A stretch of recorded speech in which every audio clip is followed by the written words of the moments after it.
वृहद राजस्थान का निर्माण कब किया गया था? वृहद राजस्थान, देखिए वृहद राजस्थान राजस्थान के एकीकरण का कौन सा चरण था? चौथा चरण था। और इसमें राजधानी किसको बनाया गया था? जयपुर को बनाया गया था। पंडित श्री सत्यनारायण राव समिति की सिफारिश के आधार पर इस राजस्थान के एकीकरण का चौथे चरण का नाम वृहद राजस्थान रखा गया था। इसके महाराज प्रमुख कौन थे? भोपाल सिंह थे। और इसके राज प्रमुख कौन थे? मान सिंह द्वितीय थे, जो कि जयपुर से संबंध रखते थे। और इसके उपराज प्रमुख थे भीम सिंह। इसके प्रधानमंत्री थे हीरालाल शास्त्री।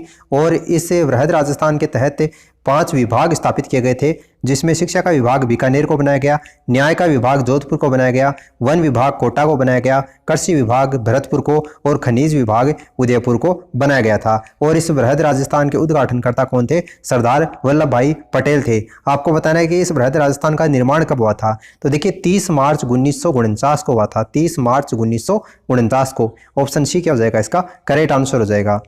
राजस्थान में राज्यपाल का पद कब सृजित किया गया? यानी कि राजस्थान में जो राज्यपाल का पद है वो कब अस्तित्व में आया था? 1949, 1956 या 1 नवंबर 56 या 1986 को। तो देखिए राजस्थान का जब एकीकरण पूरा हुआ था तो उस समय राज्यपाल का पद अस्तित्व में आया था।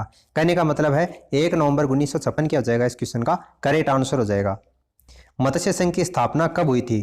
तो देखिए मत्स्य संघ राजस्थान के एकीकरण का कौन सा चरण था? पहला चरण था। इसके प्रथम चरण का नाम मत्स्य संघ किसकी सिफारिश के आधार पर रखा गया था? के.एम. मुंशी की सिफारिश के आधार पर इसका नाम मत्स्य संघ रखा गया था। इसकी राजधानी अलवर थी। इसमें 4 रियासतें और एक ठिकाना ABCD यानी कि अलवर, भरतपुर, करौली और धौलपुर, ये 4 रियासतें थी और एक निमराना अलवर का ठिकाना सम्मिलित था।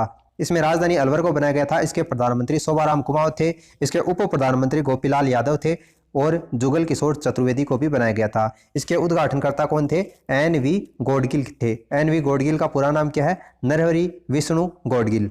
तो मत्स्य संघ की जो स्थापना है वो कब हुई थी? 17 मार्च 1948 को हुई थी। ऑप्शन सेकंड क्या हो जाएगा? इसका करेक्ट आंसर हो जाएगा। वृहद राजस्थान का प्रधानमंत्री कौन था? अभी थोड़ी देर पहले मैंने आपको बताया था वृहद राजस्थान 30 मार्च 1949 को गठित किया गया था, जिसकी राजधानी जयपुर को बनाया गया था। तो इसके प्रधानमंत्री कौन थे? पंडित हीरालाल शास्त्री। क्या होगा इस क्वेश्चन का करेक्ट आंसर होगा।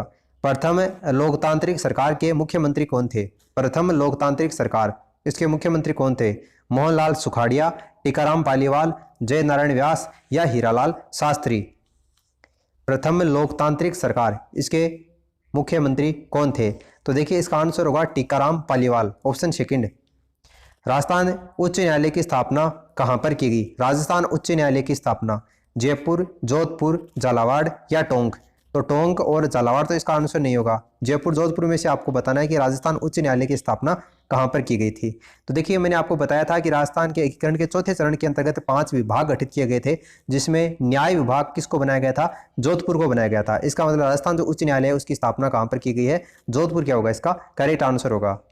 राज्य में प्राविधिक शिक्षा के विकास हेतु एक अलग से निदेशालय की स्थापना की गई। कब इसकी स्थापना की गई ये आपको बताना है। प्राविधिक शिक्षा के विकास के लिए राजस्थान में अलग से निदेशालय की स्थापना कब की गई थी? तो देखिए 1957 ईस्वी को इसकी स्थापना की गई थी। ऑप्शन थर्ड इसका आंसर होगा। राजस्थान में दूरस्थ शिक्षा के लिए उत्तरदायी विश्वविद्यालय कहां पर है? ये क्वेश्चन बहुत ज्यादा इंपॉर्टेंट है। राजस्थान में दूरस्थ शिक्षा के लिए उत्तरदायी विश्वविद्यालय कहां पर स्थित है? तो देखिए वर्धमान महावीर विश्वविद्यालय का नाम आप सभी ने सुना होगा। वो दूरस्थ शिक्षा के लिए उत्तरदायी है और कहां पर है? कोटा इसका करेक्ट आंसर होगा। राजस्थान में दूरस्थ शिक्षा के लिए उत्तरदायी विश्वविद्यालय कौन सा है? कोटा। हस्तशिल्प कागज राष्ट्रीय संस्थान की स्थापना कब की गई थी? हस्तशिल्प कागज राष्ट्रीय संस्थान की स्थापना कहां पर की गई है आपको बताना है। कोटपुतली में, सांगानेर में, आमेर में या फिर कैथून में।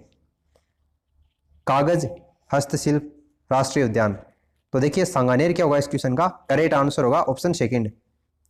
राज्य में अनौपचारिक शिक्षा कार्यक्रम कब चलाया गया था? अनौपचारिक शिक्षा कार्यक्रम राजस्थान राज्य में कब चलाया गया?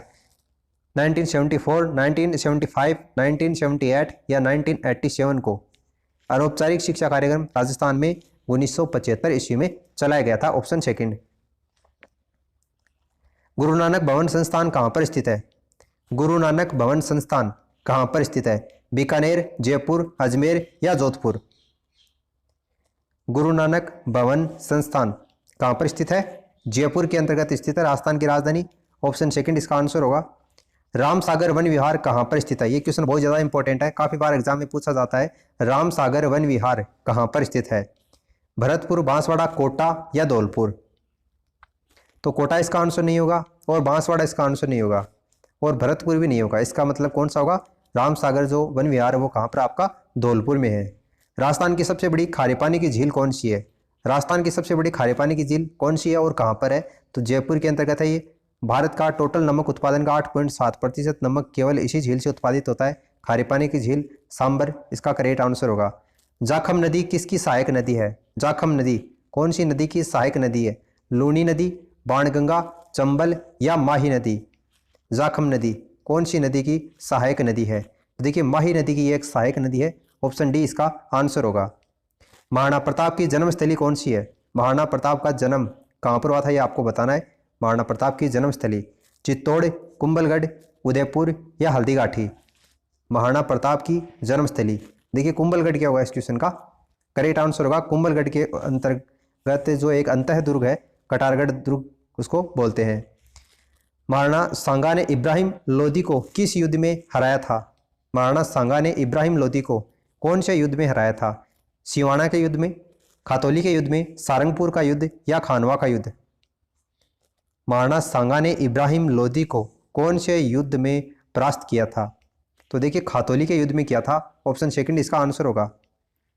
श्री अजय राज संस्थापक थे। अजय राज किसके संस्थापक थे? अजमेर के, अलवर के, भरतपुर के या चित्तौड़गढ़ के?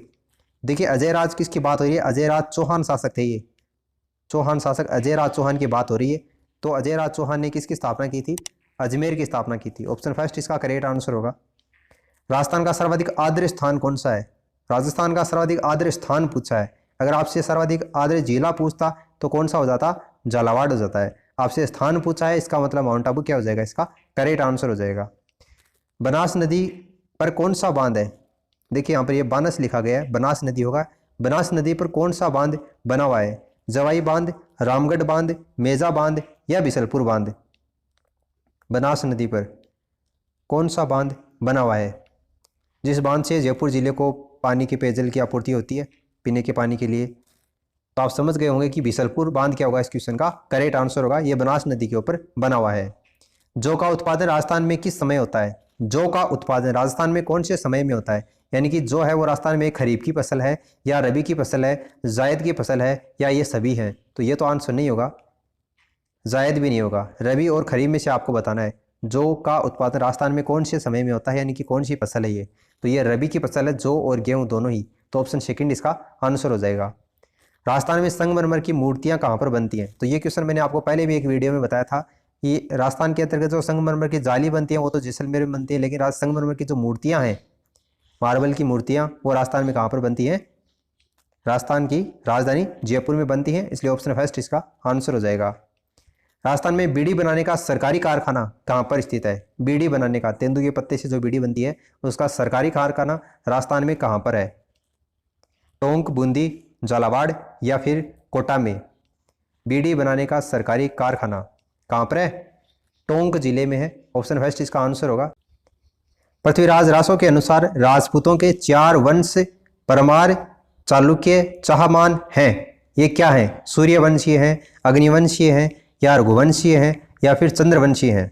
पृथ्वीराज रासो के अनुसार, इसकी रचना चंद्रबरदाई के द्वारा की गई थी। इसके अनुसार राजपूतों के जो वंश हैं उसमें परमार, चालुक्य, चाहमान, कहाँ से इसकी उत्पत्ति हुई है ये आपको बताना है। तो ये सभी अग्निवंशीय है, ऑप्शन सेकंड इसका करेक्ट आंसर होगा। गुल्लर का लुदान कहाँ पर स्थित है? गुल्लर का लुदान कहाँ पर है? जोधपुर, जयपुर, बीकानेर या भरतपुर में? गुल्लर का लुदान कहाँ पर है? जोधपुर में है। हवा महल कहाँ पर स्थित है? हवा महल जोधपुर, बीकानेर, अजमेर, जयपुर? तो हवा महल का तो आप सभी को पता होगा, राजस्थान की राजधानी जयपुर के अंतर्गत हवा महल है, ऑप्शन डी। बयाना का प्राचीन नाम क्या था? बयाना इसका प्राचीन नाम क्या था? हाड़ौती, श्रीपंत, कोठी या विराट? तो हाड़ौती इसका नाम नहीं था और विराट भी इसका नाम नहीं था। बयाना का प्राचीन नाम क्या था ये आपको बताना है। कोठी भी नहीं था, श्रीपंत क्या होगा इस क्वेश्चन का करेक्ट आंसर होगा। बयाना का ये प्राचीन नाम था। राजस्थान के पूर्वी द्वार भरतपुर की स्थापना जाट ने कब की थी? जाट राजा सूरजमल के द्वारा इसकी स्थापना की गई थी भरतपुर की, जिसको राजस्थान का पूर्वी द्वार कहा जाता है। कौन सी शताब्दी में इसकी स्थापना हुई थी? 16वीं शताब्दी में, 17वीं में, 18वीं में या 19वीं शताब्दी में भरतपुर की स्थापना? जाट राजा सूरजमल के द्वारा कौन सी शताब्दी में की गई थी? 18वीं शताब्दी में इसकी स्थापना की गई थी। सवाई जय सिंह ने जयपुर नगर की स्थापना कब की थी? सवाई जय सिंह ने जयपुर नगर की स्थापना कब की थी? 1707 में, 1717 में, 1723 में या 1727 में? बिल्कुल 1727 ईस्वी के अंतर्गत सवाई जय सिंह ने जयपुर नगर को बसाने का कार्य किया था। ऑप्शन डी 1727 ईस्वी। तारागढ़ किला कहाँ पर स्थित है? तारागढ़ का किला कहाँ पर है? बूंदी, भरतपुर, बीकानेर, ब्यावर।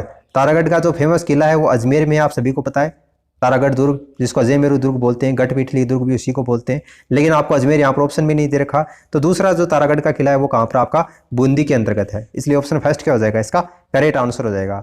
लोहागढ़ किला कहाँ पर स्थित है? लोहागढ़ का किला जयपुर, धौलपुर, भरतपुर या अलवर? तो लोहागढ़ का काफ़ी फेमस किला है, ये कहाँ पर? आपका भरतपुर जिले के अंतर्गत है। ऑप्शन थर्ड इसका करेक्ट आंसर होगा। तो फॉर द टाइम बीइंग इस वीडियो में फिलहाल इतना ही। उम्मीद करता हूं कि आपको इस वीडियो से कुछ ना कुछ नया ही जानने को मिला होगा। This is the end of the video and thanks for listening. God bless you all.